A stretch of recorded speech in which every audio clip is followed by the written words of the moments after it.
저희는 올해도 여전히 반갑지 않은 코로나19 전염병과 함께 한 해가 시작되었습니다. 하지만 언젠가는 끝이 나겠죠. 우리가 힘내야 할 것 같습니다. 그럼에도 불구하고 우리는 주님을 더욱 사랑하고 사랑받는 한 해가 되었으면 합니다. 코로나는 많은 변화를 가져왔습니다.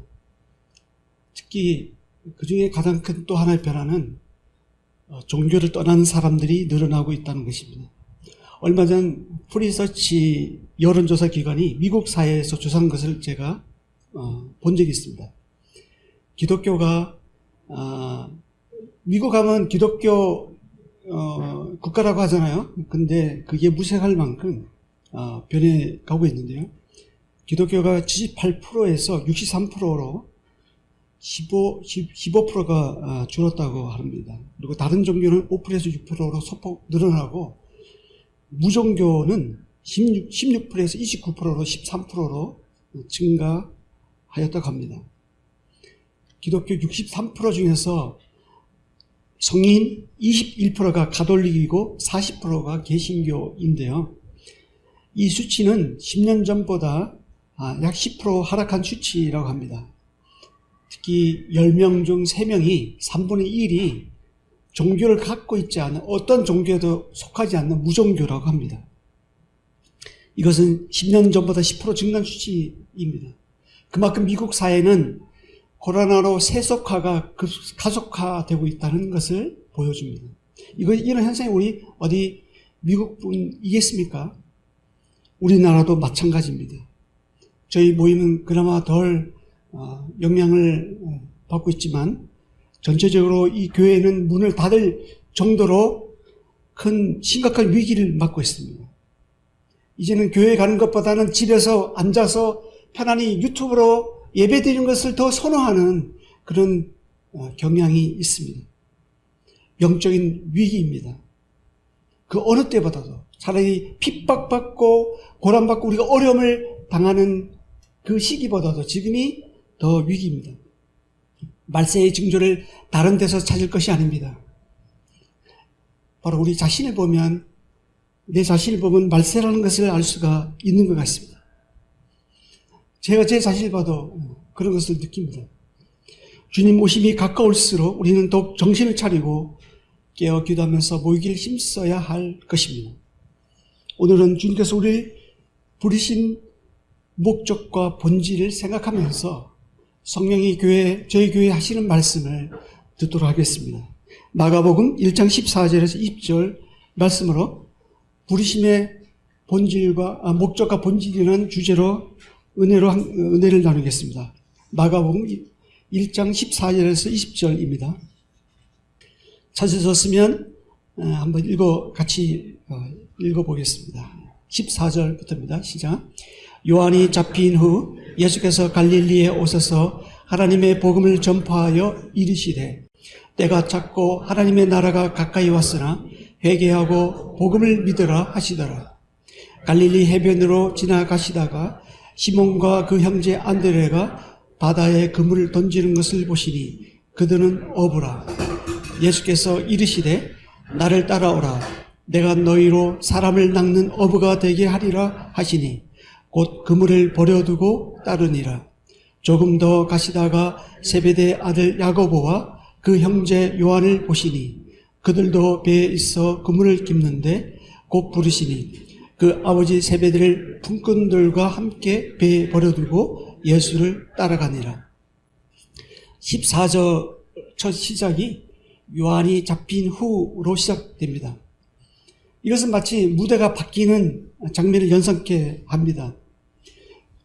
이전까지는 침례 요한이 광야에 외치는 자의 소리로서 주의 길을 준비하는 일을 했습니다. 그리고 그의 소임이 다하자 이제 진짜 주인공이 등장합니다. 침례 요한은 조연으로서 주인공인 예수님을 소개하는 역할을 했습니다. 그럼 그가 잡힙니다. 그리고 예수님이 침례 받으신 후 성령에 이끌린 바 되어 광야에서 사단에게 시험을 받으신 후에 갈릴리에 오셨습니다. 14절입니다. 요한이 잡힌 후 예수께서 갈릴리에 오셔서 하나님의 복음을 전파하여, 예수님이 갈릴리라는 무대에 오셨습니다. 오셔서 하신 첫 번째 사역이 하나님의 복음을 전파하는 일이었습니다. 이 복음은 1장 1절에서 나가는 그리스도의 복음이라고 소개하고 있습니다. 바울은 이 복음을 로마서 1장에서 예수 그리스도라고 제시하고 있습니다. 예수님이 육신을 입고 이 땅에 오셨다는 것이야말로 얼마나 기쁜 소식이고 복된 소식인지요. 눈에 보이진 않는, 우리 눈에 보이지 않는 그 하나님이 눈에 보이는 사람의 모습으로 오셨다는 것은 우리에게 은혜 위에 은혜입니다. 15절입니다. 이르시되 때가 찼고 하나님의 나라가 가까이 왔으니 회개하고 복음을 믿으라 하시더라. 15절은 14절에서 예수께서 복음을 전파하셨다고 했는데 그 전파한 복음의 내용이 15절에 나옵니다. 그 내용은 때가 찼다라는 것입니다. 때가 찼다라는 뜻은 선지자가 구약에서 말씀하신 그 예언이 예수님을 통해서 성취될 때가 되었다는 뜻입니다. 예수님이 오심으로 이미 때가 찼습니다. 그런데 2000년 전에 그 때는 그 은혜의 시간으로 이제는 하루하루 연장되어 왔습니다. 그 시간이 2000년이 지금 연장되고 있습니다. 그것은 다른 것이 아닙니다. 한 영혼이라도 예수님 믿고 구원받을 수 있도록 은혜의 날이 주어지고 있는 것입니다. 하지만 그 날이 언제까지 계속 연장되는 것은 아닙니다. 언제라도 이 문이 닫힐지 모릅니다. 노아의 때와 같이 방주의 문은 곧 닫힐 것입니다. 아직 우리 이 가운데, 또 이 영상을 보고 있는 이 가운데 믿지 않는 분들은 더 이상 미루지 마시기 바랍니다. 구원 받을 수 있는 기회를 붙잡으시기 바랍니다. 지금이야말로 은혜 받을 만한 때요. 지금이야말로 구원의 날입니다. 예수님은 이어서 말씀하십니다. 때가 찼고 하나님 나라가 가까이 왔으니. 이상태 형제를 통해서 몇 차례 하나님 나라에 대해서 우리가 들은 적이 있죠. 하나님 나라의 핵심은 예수 그리스도께서 왕권을 가지고 통치하는 것이 있습니다. 나라는 땅, 백성, 주권으로 이루어지죠. 이 중에서 가장 중요한 것이 주권입니다. 우리가 일제강점기 때 우리나라는 땅도 있었습니다. 그리고 백성도 있었어요. 그런데 주권을 잃으니까 35년간 일본 식민지로 우리가 살았습니다. 자유를 잃고 종처럼 고통 속에서 압제를 받으면서 살았습니다. 지금 우리는 영적 전쟁터의 한가운데 있습니다. 우리 눈에 보이는 것은 단순히 어떠한 나라와 한 나라가 싸우는 것 같이 보이지만, 그리고 코로나 팬데믹으로 인해서 모든 것이 혼란스럽게 보이지만, 그 뒤에는 두 세력이 싸우고 있습니다. 하나님의 나라와 사단의 나라가 대치하고 있습니다. 하나님의 나라는 예수 그리스도가 왕권으로 왕으로 다스리는 것이고, 사단의 나라는 세상 마귀, 이 사단이 미혹의 영 사단이 다스리는 나라입니다. 우리가 지난주까지 요한계시록을 읽었습니다. 사단 마귀는 자신의 종말이 가까이 온 것을 알고, 그것을 알기 때문에 할 수만 있으면 믿는 자들을 미혹하여서 하나님으로부터 멀리하게 하고, 또 자신의 수하에 두려고 합니다. 그렇다면 믿지 않는 사람은 오직 하겠어요? 어떻게 해서든지 믿지 못하도록 방해하는 것입니다. 지금 믿지 않는 여러분들은 믿지 않을 여러 가지 이유가 있겠지만, 사실은 거짓의 압이 사단 마귀에 쏟고 있다는 사실을 알아야 합니다. 그리스도의 통치를 받고 있지 않다고 하면 사단의 통치 아래 있는 것입니다. 거짓의 아비 사단은 그럴듯한 여러 가지 말로 믿지 못하도록 미혹합니다. 그 아래에 있으면 잠시는 안전하고 잠시는 평안하고 잠시는 자유로울 것 같지만 결국에는 영혼이 파리되고 병들고 멸망하고 말 것입니다. 그래서 예수님은 15절 후반절에서 회개하고 복음을 믿으라고 선포하고 계시는 것입니다. 회개는 사람이 돌아서서 새로운 방향을 찾아 전적으로 하나님께 맞추면서 태도를 정하는 것이 있습니다. 쉽게 말하면 회개는 돌아서는 것입니다. 세상이 죄와 사단에게 종로 다른 데서 돌아서서 예수님께 나와 항복하는 것이 회개의 시작점입니다. 죄의 본질은 예수님을 통치자로 인정하지 않는 것에 있습니다. 그리스도의 왕권을 거부하고 자신이 왕이 되어 자기 마음대로 사는 것이 그의 죄입니다. 세상이 온통 불행하고 고통으로 가득한 이유가 바로 여기에 있습니다. 하나님 없이 자기중심적으로 살다 보니까 그렇기 때문에 사람들이 병들고 관계가 깨지고 갈등과 전쟁이 일어나는 것입니다. 회개는 이러한 것에서 돌이켜서 그리스도의 왕권을 인정하고 그분의 다스림 아래 내가 들어가는 것입니다. 그리고 그 예수님을 내가 따르기로 시작하는 것입니다. 예수님은 복음을 전했을 뿐 아니라 예수님 자신이 복음이었습니다. 회개하고 복을 믿으라는 이 말씀은 하나님 나라를 회복하러 오신 예수님을 믿으라는 뜻입니다. 이 복음은 회개하고 믿는 사람에게 거저 주어지는 하나님의 은혜입니다. 지금까지 우리가 살펴본 14절, 15절, 우리가 14절에서 20절까지는 두 단락으로 나누어질 수 있는데 14절, 15절은 예수님께서 침례 받으신 후에 갈릴리에서 하신 첫 사역의 내용입니다. 그 사역은 복음 전파하는 일이었습니다. 예수님은 이를 위해 오셨습니다. 그리고 이를 위해 죽으셨고 이를 위해서 부활하셨습니다. 그리고 이 일에 함께할 동역자를 제자들을 16절에서 20절 사이에서 부르고 계십니다. 진이 자신이 먼저 복음을 전파하시고 그리고 볼을 보이신 다음에 이 일에 함께할 동역자를 부르고 계시는 것입니다. 그리고 부른 그 제자들에게 사명을 주십니다. 16절에서 20절에서 예수님은 네 사람을 보십니다. 그리고 그들을 지명하여 부르십니다. 일반적으로 우리가 배울 사람이 스승을 찾아가서 배우게 해달라고 하죠. 하지만 예수님이 자신이 원하는 사람을 자신의 때에 정권적으로 부르고 계십니다. 사실 저를 비롯해서 여기 앉아있는 모든 분들이 믿는 모든 성도가 예수님을 믿기로 작정한 것 같지만 사실 예수님께서 우리에게 찾아오셔서 우리를 부르시고 우리의 마음을 움직이시고 우리의 영적인 눈을 띄게 하셨습니다. 마치 하나님이 다윗을 첫눈에 선택하신 것처럼 예수님은 우리를 첫눈에 부르셨습니다.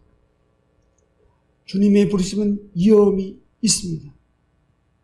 그래서 시몬 베드로와 그 형제 안드레 그리고 세베대의 아들 야고보와 그 형제 요한은 그물을 버려두고 예수님을 따랐습니다. 그들은 자신에게 매달려 있는 일을 버렸습니다. 모든 것을 버리는데 그들은 결단을 내리기 위해 심사숙고하지 않았습니다. 어떤 어려움을 느꼈다고 하는 기록이 없습니다. 마치 밭에 감추인 보화를 발견하는 즉시 자기의 모든 재산을 정리해서 그 밭을 사는 것 같이 그 즉시 사는 것 같은 모습입니다. 진짜 중요한 가치를 발견하면 지금까지 가치라고 생각했던 것이 아무것도 아닌 것이 됩니다. 우리를 부르신 그 예수님은 어떠한 분이십니까?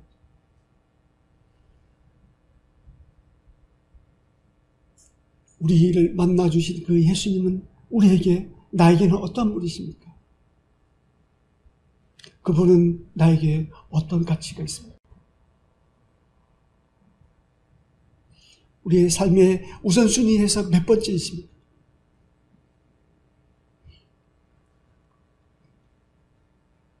(16절) (18절을) 보시겠습니다. 갈릴리 해변으로 지나가시다가 시몬과 그 형제 안드레가 바다에 금을 던지는 것을 보시니 그들은 어부라. 예수께서 이르시되 나를 따라오라. 내가 너희로 사람을 낚는 어부가 되게 하리라 하시니 곧 그물을 버려두고 따르니라. 예수님은 어부로서 자기 생업에 충실한 그 두 사람을 먼저 부르셨습니다. 시몬 베드로와 그 형제 안드레를 보시고 부르셨습니다. 그리고 그들에게 나를 따라오라. 내가 너희로 사람을 낚는 어부가 되게 하리라. 그 사명을 주십니다. 예수님의 부르심을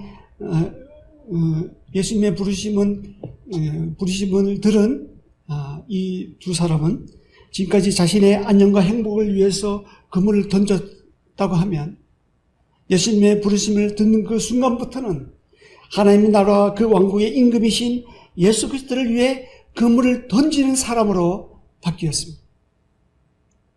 여기에 세 가지 원리가 나옵니다. 그 세 가지 원리를 한번 참고해 보겠습니다. 첫째, 예수님의 부르심은 사람을 낚는 어부가 되는 것에 있다는 것입니다. 이것이 예수님의 부르심의 목적입니다. 이것이 우리가 모여있는 정체성입니다. 이것이 교회의 정체성입니다. 이것이 우리 성도가 이 땅에 살아가야 하는 이유입니다. 교회 존재 이유가 여러 가지 있겠지만 그 중에 우선이 되는 것이 복음 전파입니다. 이 일을 위해서 우리가 모였습니다. 예배드립니다. 그리고 흩어져서 전도하는 것입니다. 복음 전도. 이것이 교회의 순기능입니다. 이것을 잊지 말아야 합니다. 이것이 주님이 우리를 부르신 목적이요, 우리가 이 땅에 살아가야 할 이유입니다. 예수님의 부르심의 세 가지 원리 중 두 번째는 나를 따라오라는 것입니다.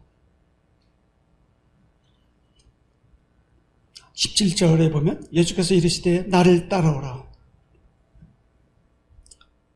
내가 너희로 사람을 낚는 어부가 되게 하리라. 나를 따라오라. 이것은 부르심의 본질입니다. 부르심의 목적은 사람을 낚는 어부에 있지만 부르심의 본질은 예수님을 따르는 데 있습니다.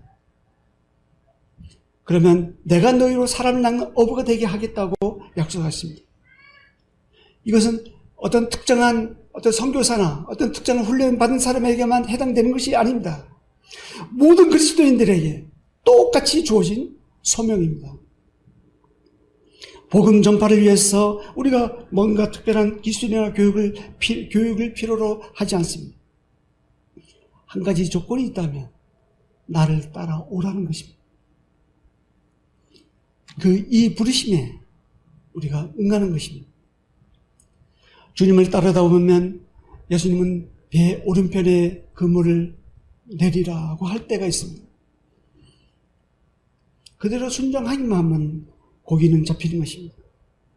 사도행전은 이러한 원리로 가득 차 있습니다.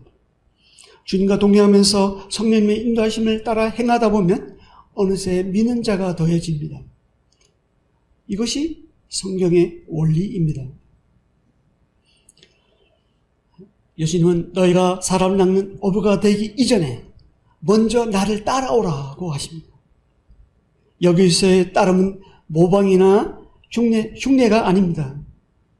아버지가 높이 쌓인 눈속을 헤치고 길을 내면서 앞장서서 나아갈 때 그때 아들은 아버지 뒤를 따라간다면 이 아들은 아버지를 단순히 모방하는 것이 아닙니다. 이 아들은 바로 아버지 뒤를 따르고 있는 것입니다. 지난 한 해 우리가 예수님을 따라 오셨다면 정말 잘하신 것입니다. 올해도 여전히 우리는 예수님의 뒤를 따라가야 합니다. 예수님은 우리 옆에서 함께 길을 가시기도 하지만 많은 경우 우리보다 한 발 앞서서 길을 내시면서 가십니다. 올해도 예수님은 우리보다 한 발 앞서 가실 것입니다. 우리가 길을 내려고 애쓸 필요가 없습니다. 좋은 길로 가려고 고민할 필요가 없습니다. 저 길 앞에 가면 넘어질 텐데 걱정할 필요가 없습니다. 바로 예수님 길을 따라가기만 하면 됩니다. 예수님이 가시는 그 길이 좋은 길입니다. 예수님이 가시는 그 길이 옳은 길입니다. 우리는 그저 그 길을 따라가기만 하면 되는 것입니다. 믿음이 좀 부족해도 돼요. 믿음이 좀 없어도 괜찮습니다. 우리 상태가 나빠도 괜찮아요. 주님은 그것을 보고 우리를 나무라지 않습니다. 그냥 나를 따라오라고 하십니다. 오늘 주보에도 우리가 보듯이 낡은 바이올린과 같은 우리 나라 할지라도 주님이 연주하도록 온전히 나의 삶을 맡긴다면 우리를 통해 멋진 연주가 나올 것입니다. 그리고 우리의 삶은 명품 인생이 될 것입니다. 주님을 따르는 것이 그런 것입니다. 나의 모든 염려, 나의 모든 걱정, 나의 모든 계획, 나의 모든 미래를 예수님께 맡기고 믿음의 주를 바라보면서 따라가는 것이 이것이 제자의 삶입니다. 그러다 보면 믿기로 작정한 사람을 만나게 해주시고 영혼을 추수하는 일에 우리를 사용하실 것입니다. 오늘 사회자께서 올해 한 영혼 구원을 위해서 기도하고 계획하고 있는데 정말 잘하시는 것입니다. 정말 잘하시는 것입니다. 무엇보다 중요한 것은 사람 낚는 어부가 되기 전에 선행되어야 할 일은 주님을 따르는 것입니다. 복음 전파가 중요하지만 이를 위해 우리가 부르심을 받았지만 그보다 우리가 우선 해야 할 것은 주님을 따르는 것입니다. 우리를 처음 부르셨을 때 주님은 나를 따라오라. 그러면 내가 너를 사람을 낚는 어부가 되게 하겠다라고 하셨습니다. 이 음성을 잊지 말아야 하겠습니다. 새해를 맞은 우리에게 예수님은 동일하게 말씀하십니다. 나를 따라오라. 올 한 해도 나를 따라오라. 나만 바라보고 따라오라. 내 뒤를 따라오라. 그러면 내가 너희로 사람을 낚는 어부가 되게 하겠다. 사람 낚는 일을 주님이 하시겠다는 것입니다. 내가 하는 것이 아니고 그 일을 우리를 사람 낚는 어부로 사용하시겠다고 약속하십니다. 그러기 위해 주님은 나를 따라오라고 하십니다. 그리스도인들은 예수님을 따르는 사람들입니다. 주님은 지금 어디에 계십니까? 바로 우리 앞에 계십니까? 주님은 지금 어디에 계십니까? 나는 지금 어디에 있습니까? 예수님 뒤에 있습니까? 예수님은 지금 어디에 계십니까? 예수님이 계신 그곳이 우리가 있어야 할 자리입니다. 예수님은 새벽 아직 밝기 전에 일어나 나가 한적한 곳에 나가서 기도하셨습니다. 우리가 주님을 따라가다 보면 바로 그곳에서 우리도 예수님처럼 말씀과 기도로 주님과 개인적인 교제의 시간을 가지고 있을 것입니다. 우리는 지금 어디에 있습니까? 예수님은 대야를 떠서 제자들의 발을 씻기시면서 내가 먼저 행하여 본을 보였노니 너희도 이같이 서로 발을 씻기라고 하십니다. 우리가 주님을 따라가다 보면 우리도 서로의 아픔과 상처를 싸매주고 씻어주고 사랑과 선행을 격려하고 있을 것입니다. 우리는 지금 어디에 있습니까? 예수님은 소외되고 약한 자를 외면하지 않으시고 신방하셨습니다. 우리가 주님을 따라가다 보면 우리도 소외되고 약하고 병든 사람을 신방하고 있을 것입니다. 예수님은 여행하시면서 목자 없는 양 같음을 보시고 한 영혼이라도 구원하시기 위해 전도하셨습니다. 우리가 주님을 따라가다 보면 우리도 한 영혼의 구원을 위해 기도하고 전도하는 일에 힘쓰고 있을 것입니다. 이것이 올 한 해 주님을 따라가는 우리의 모습입니다. 예수님을 따라가다 보면 어느새 예수님의 그 모습이 내 모습으로 되어 있을 것입니다. 아무쪼록 나를 따라오라 하신 주님의 부르심에 반응하여 주님을 가까이에 따라가는 우리 모두가 되었으면 합니다. 예수님의 부르심의 세 가지 원리 중에 세 번째는 그물을 버려두고 주님을 따랐다는 것입니다. 이것은 주님의 부르심에 대한 반응입니다. 18절입니다. 18절에 보면 곧 그물을 버려두고 따르니라. 예수님이 나를 따라오라 17절에서 나를 따라오라 내가 너희로 사람을 낚는 어부가 되게 하리라고 하신 이 말씀을 들은 이 제자들은 예수님의 음성에 즉각 반응하였습니다. 그리고 18절에 보면 곧이라고 합니다. 이 곧이란 단어는 그들의 반응이 즉각적이고 신속했다는 것을 말해줍니다. 잠시만요. 기도해 볼게요. 좀 생각해보고 제가 말씀드리겠습니다. 라고 하지 않았습니다. 손에 잡고 있던 금을 그 즉시 버려두고 예수님을 따랐습니다. 주님을 따르기 위해서 먼저 해야 할 일은 그물을 버려두는 것입니다. 그물을 손에 꽉 쥐고 주님을 따를 수는 없습니다. 너무나도 거추장스럽기 때문입니다. 20절에도 보면 곧 부르시니 그 아버지 세베대를 품꾼들과 함께 배에 버려두고 예수를 따라가니라. 어부들에게 있어서 이 배와 그물은 생계를 유지하기 위해 없어서는 안 될 물건입니다. 가족은 또 얼마나 소중합니까? 그러나 그들은 예수님의 부르심에 반응한 이들은 이 모든 것을 나를 따라오라는 예수님의 부르심에 버려두고 주님을 따랐습니다. 전적인 헌신을 표현하고 있습니다. 이들은 시간이 있으면 제가 주님을 따를게요. 그리고 제 여유가 좀 생기면 따를게요. 지금은 제가 할 일이 이거 좀 마치고 주님을 따르겠습니다. 그런 것이 아닙니다. 내 인생 전체를 예수님께 걸겠습니다. 라고 고백하고 있는 것입니다.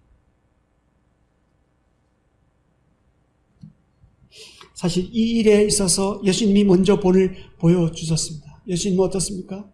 하늘나라의 모든 영화와 권세를 버려두고 이 땅에 아버지의 뜻을 행하러 오셨습니다.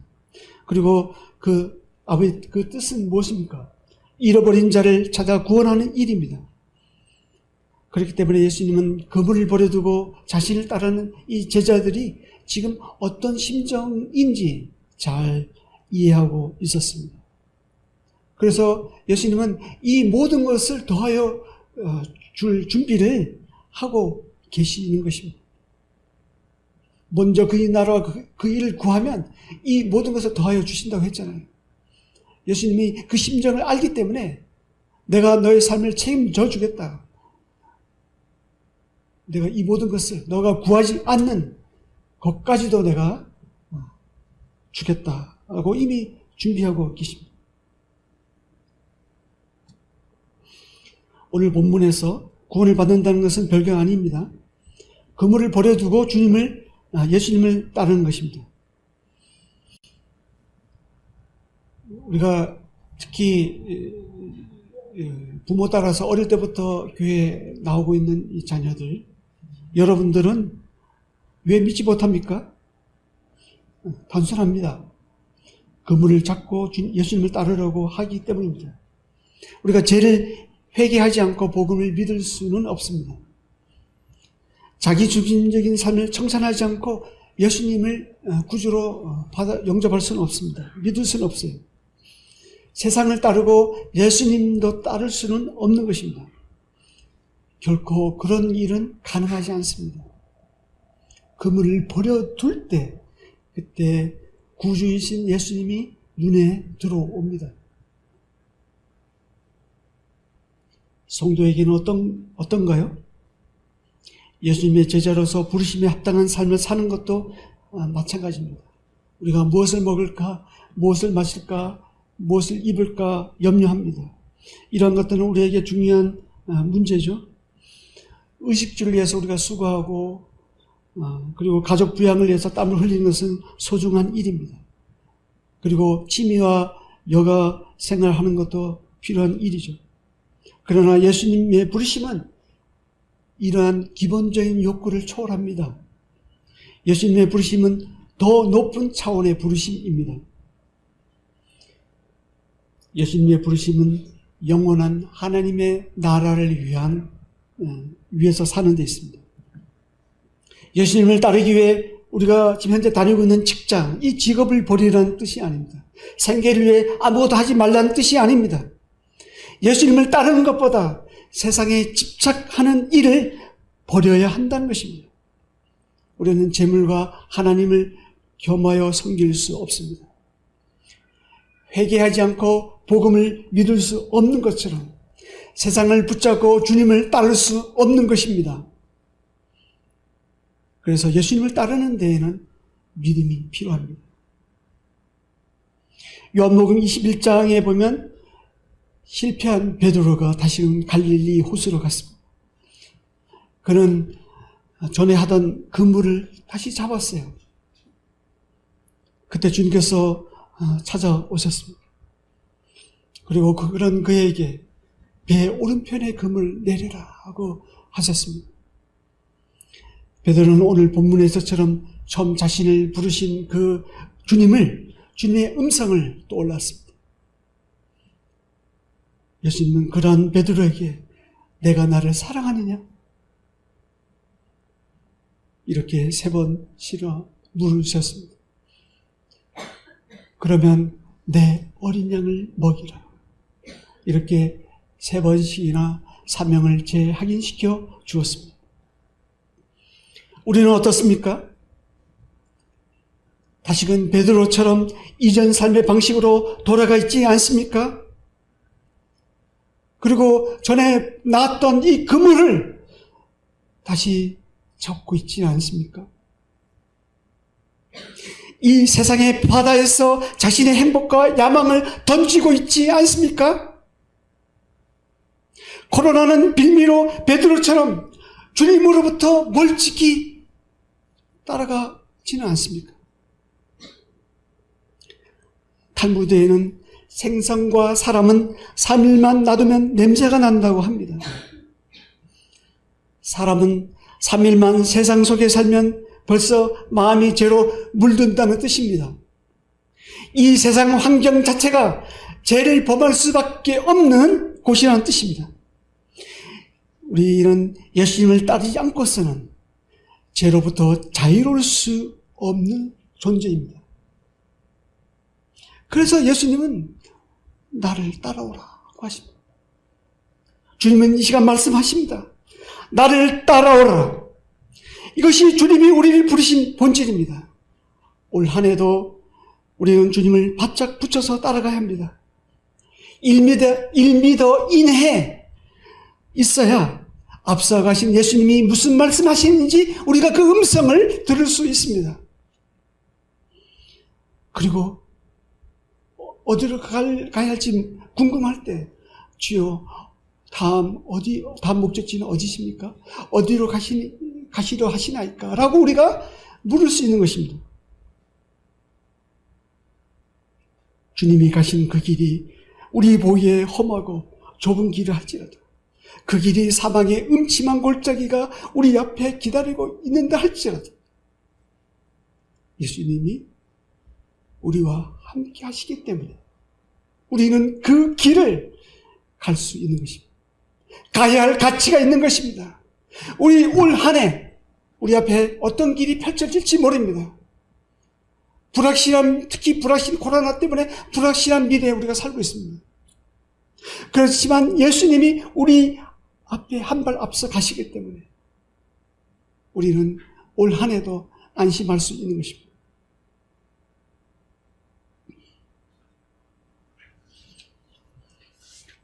정리하겠습니다.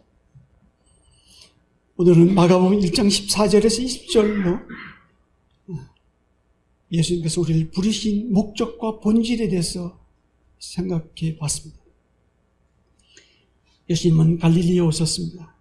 그리고 하나님 나라의 복음을 전파하는 것으로 사역을 시작했습니다. 그 복음은 하나님 나라가 가까이 왔으니 회개하여 복음을 믿으라는 것입니다. 하나님은 예수님을 하나님 나라의 왕으로 세우셨습니다. 하나님 나라는 예수님이 통치하는 나라입니다. 이 세상 나라는 아무리 훌륭한 인물이 대통령이 된다 할지라도 공의와 정의는 이루어지지 않습니다.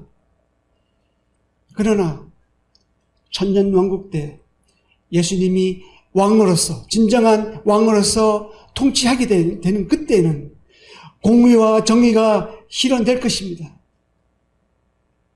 그 이전까지 우리는 예수님 말씀을 잘 들으므로 하나님 나라가 우리의 삶에, 내 안에 이루어지는 경험을 할 수 있습니다. 그 나라의 통치 아래 있을 때 우리는 의와 평강과 희락을 경험할 수 있습니다.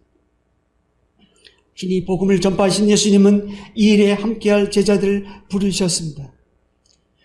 부르심의 목적은 명확합니다. 사람을 낚는 어부입니다.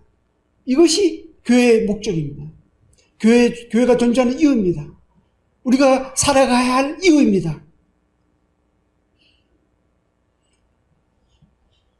사람 낚는 것은 해보면 아시겠지만 우리의 기술로 되어지지 않습니다. 나를 따라오라는 예수님의 부르심에 응하면 주님께서 사람을 낚는 어부가 되게 하여 주겠다 약속하십니다. 복음 전파가 중요하지만 그보다 우선되어야 할 것은 우리가 예수님을 따라가는 것입니다. 이것이 예수님께서 우리를 부르신 본질입니다. 주님의 부르심의 세 번째 원리는 그물을 버려두는 것에 있습니다. 그물을 버려두는 일은 쉬운 일이 아니지만 나를 따라오라 하신 그 예수님이 어떤 분이신지 우리가 안다면 결코 어렵지도 않습니다. 제자들은 그물을 버렸다고 해서 그들이 당장 굶어서 굶어 죽은 것은 아니죠. 배와 그물을 버리고 주님을 따르는 대가는 그보다 훨씬 더 많은 것은 얻었습니다. 그들은 그 이전과 비교할 수 없는 차원의 삶을 살았습니다. 이 세상 사람들이 생각하는 그 차원과 다른 하나님 나라의 그 영광, 영화를 맛보는 그런 삶을 살았습니다. 회개는 그물을 버려두는 것입니다. 그리고 예수님을 따르는 것입니다. 나의 생각, 나의 신념, 나의 습관, 그런 것들을 버려두고 예수님의 생각, 예수님의 그런 뜻, 예수님의 소원을 받아들이는 것입니다. 올 한 해도 우리를 부르신 목적을 분명히 알고 우리를 부르신 본질대로 예수님을 따라가는 우리 모두가 되었으면 합니다. 그래서 하나님 나라가 우리의 삶의 목적이 되어 사람을 낚는 어부로서 쓰임받는 한 해가 되었으면 좋겠습니다. 구체적으로 한 영혼의 구원을 위해서 우리가 기도하고 계획하고 섬기고 그를 초청하고 전도하는 이런 한 해가 되었으면 좋겠습니다. 기도하고 마치겠습니다.